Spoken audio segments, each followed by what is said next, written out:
Hello, everybody. My name is Eric Abis. I am the head of data and infrastructure at Beehiiv, and I'm going to talk to you today about kind of our journey from Postgres to ClickHouse, and as well as kind of our wider journey of our platform and our infrastructure. All right. So first of all, what is Beehiiv for people who are not familiar with it?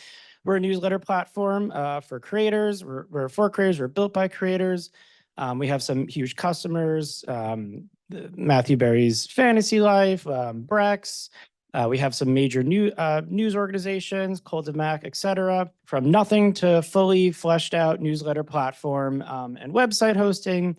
That's kind of in the the MailChimp kind of space, but we're like really awesome and just kind of crushing it. So it was founded in 2022 by 3 engineers who work for Morning Brew. If anybody's familiar with the Morning Brew platform, the Morning Brew newsletter. And what they did there is they kind of built out like a lot of their initial platform, a lot of their tooling, and they kind of learned all these lessons and said, how do we make this so that anybody can start up their own newsletter and take advantage of all these things and ways to monetize it? As of March, we've done 1 billion emails. I'm sure this month we're probably maybe even doubling that. And we paid out $1 million to our actual users last month. So that's actually huge.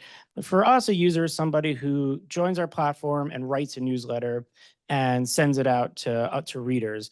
We call readers subscribers. So if I say user, don't get confused. What I'm actually talking about is somebody who actually is a newsletter writer. I'm not in sales, but basically, we offer a way to design your own newsletter. We offer ways to segment your audience, which is where ClickHouse comes in. Build a fully customizable website. And we offer lots of monetization features, including paid subscriptions, boost networks. So if you have a newsletter, you can refer other newsletters and make some referral dollars, as well as we're building out our own advertising network. So we already have huge advertisers like Netflix and HubSpot. And so you can start up your newsletter and you can monetize it with advertising. What I'm going to talk today basically is kind of like the classic startup journey, right? Like this was started by like 3 guys who were working at this other company and decided to build their own thing. And they're really good at what they do. And what they do is like they're web app developers, they're Ruby on Rails developers, right? And so they wrote this thing in Ruby on Rails. They used Postgres because that's what they knew, that's what they're good at. And they shipped it to Heroku, right? Like kind of classic, bootstrap your startup, prove that like you have a valuable business before you worry about what happens when this thing is really successful and you have, billions of events coming in. So they knew how to use Postgres. And their first system that they used to collect kind of this web analytic data is what they called Honeycomb. Honeycomb basically powered the in-app analytic dashboards, the internal dashboards, many other features.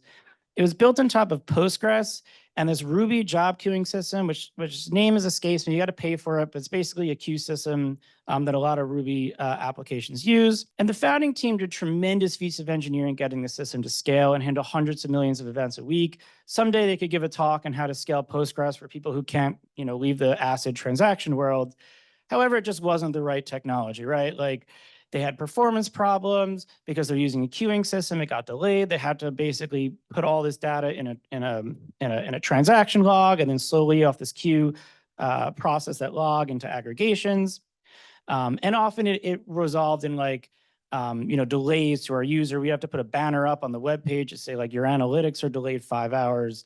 Like not a good look. So basically that's where I come in about a year ago, and the objective was to build a new system from the ground up to scale not just the data platform, but Beehiiv as a whole. Basically I came in and said, I propose a new infrastructure and a new data platform. And I'm going to kind of use some like, whiz word jargons when you talk about, distributed computing. So hang on with me, but basically something that's highly scalable and fast, enables real-time analytics and aggregations, is a streaming bias architecture. That's really important to me. I want to avoid job, queues and batch processing as much as possible. Who here is a data engineer and has woken up in the morning with like 40 failed jobs and you spend your whole day trying to figure out why all your jobs failed, right? Like we've all been there. That sucks. I'm trying to avoid it as much as possible. Resilient, fault tolerant, disaster recoverable, secure. And, I want to enable a path towards a microservice-based architecture. And slowly, like as the rest of the org is ready to it, move away from monolith. The stuff I built is all microservices and a path towards an event-driven architecture. A lot of this deck was kind of my internal roadshow and how I sold it to higher ups and other people in the company. But how does this benefit Beehiiv, right? Like no more lost time spent fighting Postgres fires. this also became a frequent issue. Like Postgres was down, it wasn't scaling, or job queues are getting backed up. How do we fix it? Build features with less concern around data availability. Before ClickHouse, anything that they want to expose in the database had to be like coded in, and it had to be like pre-aggregated and available. With ClickHouse now, you want it, you just write the SQL for it. New possibilities for system design, and then for business leaders, unlock internal dashboards and analytics that were not possible before. Access to raw data. So as I mentioned, like in Postgres, we couldn't even store the raw data because there's just too much. Now we can actually have the access to raw data, which allows us to do other things like self-serving your own metrics, offer more capabilities to our end users in the web app, and build a platform for future proactive machine learning for things like fraud, spam detection, and ad network optimizations. So kind of zooming into what I built a little bit here. This is like the simplistic architecture. So you kind of understand what it is. So this big mail is email. This is the email data that comes in. So in the newsletter world, we generate a lot of data on email, right? So like every time an email is processed, every time it lands in your inbox, every time it's deferred, every time it's bounced, every time you open it, every time you click a link in the email, all these things generate an event. And so all these events, add up to the point where it's becoming like, millions and now billions of events. And so, I stood up this architecture where there's basically a VPC, there's Kubernetes that's running on AWS EKS. There's a load balancer to handle these events coming in. And then there's a service that I wrote to basically grab these events, do some very, very light validation to them, and stuff them in Kafka as quickly as possible. And I'll talk about Kafka in a little bit. But for those of you who are not familiar, Kafka is like pretty much the pub sub that's conquering the world right now.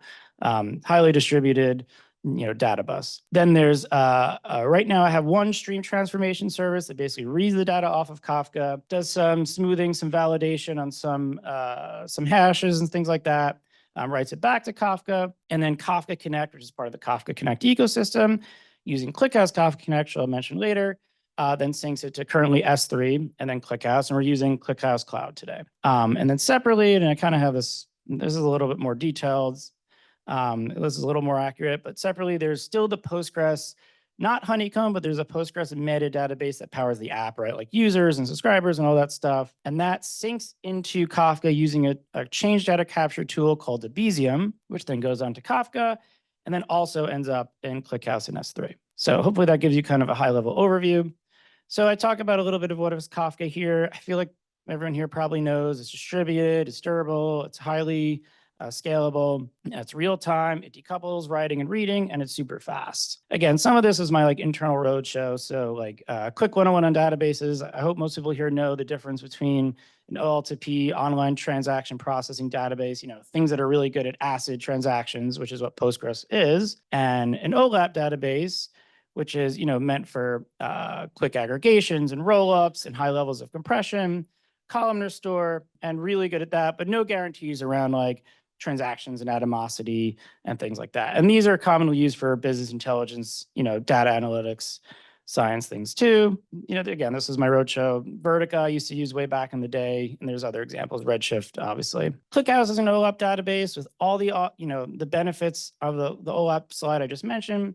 Plus, it has automatic materialized aggregations, no batch jobs necessary, supports real-time analytics, separation of compute and storage. It's awesome that data is backed by S3, or you can just have data in S3, your own data, and use external tables, which we're actually already starting to do with log analysis, although I don't have it in this deck. Supports billions, trillions of rows, idempotent table engines, which is actually really huge for us, which I'll talk about in a minute. It's open source, growing number of integrations, built-in analytic functions, and as everyone keeps saying, it's super, super fast. So again, this is a little bit more of kind of like the things that I want to build. This is about more of the platform, not necessarily just ClickHouse, but about getting to the scalable, resilient, fault-tolerant, distributed platform that is secure and cost-effective. That's where Kubernetes comes in. So I'm already starting to use Kubernetes to run some applications.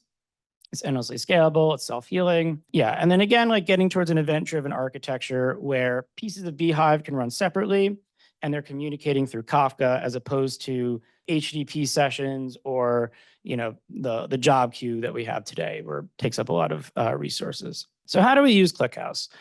So the first thing we do is we rely heavily on the replacing merge tree table engine.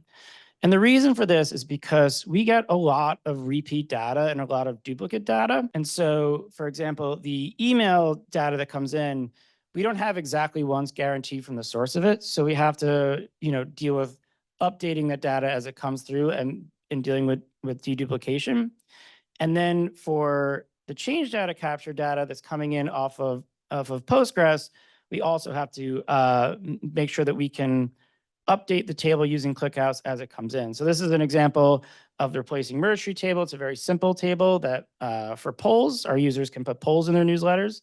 As you can see right here, we use version as showing you what the latest version is, and deleted for when something is deleted. And that's how ClickHouse uses change data capture to stay updated. And combining this as Kafka is really powerful because we've had issues where like something goes wrong and we can back up where we're reading off of Kafka and replay all this data. And there's no like outage. You don't have to drop anything. You could just replay and overwrite and know that ClickHouse is going to deduplicate in the end. And you can use what's called the final keyword to make sure that you're serving the proper data to your customers. So this is actually really huge. We use dictionaries. It makes joining metadata to our large fact tables to materialize columns instantaneous. Without it, every insert into the raw email data table require a join query. So that would be, pretty intense, and I'll kind of explain that in a second.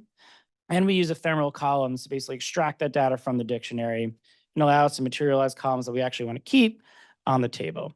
We use materialized views as the last demonstrator just talked about, and we rely heavily on window functions, which power some of our analytics. So that's been actually pretty important for us for doing things like bot detection. So going back to this and zooming in a little bit just on kind of what's going on the ClickHouse Kafka side. So here's kind of what's going on in our database, right? It's emails coming in, it's going onto Kafka. We're using ClickHouse Kafka Connect, which is open source. I believe it's maintained by ClickHouse Cloud. Is that correct? Yeah, so ClickHouse Cloud maintains that. It's really how we can, sync data off of Kafka. It goes into one main table, which is our raw email data table. And this thing is huge. This is like billions and billions of rows. And then we have some more data. The data that's coming in off of Postgres is going to these Postgres tables. We do have one job today. It's basically this maximize data. ClickHouse does have a web data source. I don't think it works with tar-zip files, unfortunately. So it's the one thing I do have to kind of build a job that goes and pulls it, unzips it, and uploads it to ClickHouse into a dictionary. So I do have these dictionaries here. And then basically what happens is the data comes in off of Kafka, all the email data, gets enriched by these dictionaries into materialized columns, and then finally goes into some tables that are read by the actual application. Some of it is our aggregating merge tree tables, and most of it actually is just read off the raw data, which is super fast. Okay, so what are the results? So we've been storing raw event data for 6 months, plus the backfill of all the data from the old system. So as the time I wrote this deck, there are 33 billion raw events. It was 1.5 terabytes compressed, 13 terabytes uncompressed, so that's pretty good. It's about 10x. And then note that in Postgres, I can't even compare this to Postgres because in Postgres, we couldn't even store all this data. Less time fighting scalability fires. We've only had a few moments of downtime, almost all of them caused by myself. Real end time user metrics. So we used to have to put banners in our app saying that metrics were delayed by several hours. So this is kind of where we are, the latest timestamp in production against wall clock time. So at the 75th percentile, we're within 4 seconds of wall clock time.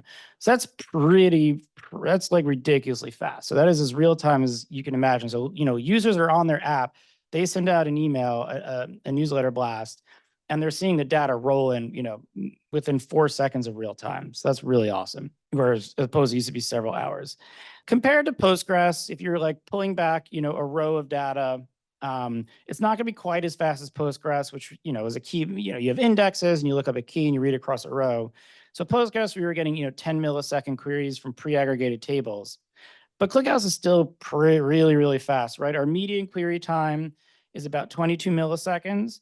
Our average query time is 85 milliseconds, but that's also because we have some large users and some ridiculous queries that need to be optimized, whether in ClickHouse or upstream. What we would do differently is the one thing where I'm honest, like the one thing I would do differently is I spent a lot of time in the aggregating merge tree tables when I first started. And the idea was to kind of replicate the Postgres database as closely as possible. So in the Postgres database, they had all these back tables that were pre-aggregated by these jobs. And I wanted to replicate it as closely as possible because that's what the engineers were familiar with. But in my experience, it wasn't any faster than honestly querying the raw data at runtime and aggregating it. And in some cases, it was actually slower. So in the cases where you do a lot of count distincts, I found that the aggregating merge tree tables are slower. And I think the reason is because the intermediate states can't really be aggregated because it has to be recalculated every time because there's data distributed across the nodes. The other thing with aggregating merge tables, they're difficult to build, they're difficult to maintain, they're difficult to use. You need these specialized views and queries and merge functions. It's very difficult to modify them and often require repopulating the whole table. And it's simpler and just as fast to query the raw data because ClickHouse is just ridiculously fast. And that's it. That's what we're doing at Beehiiv.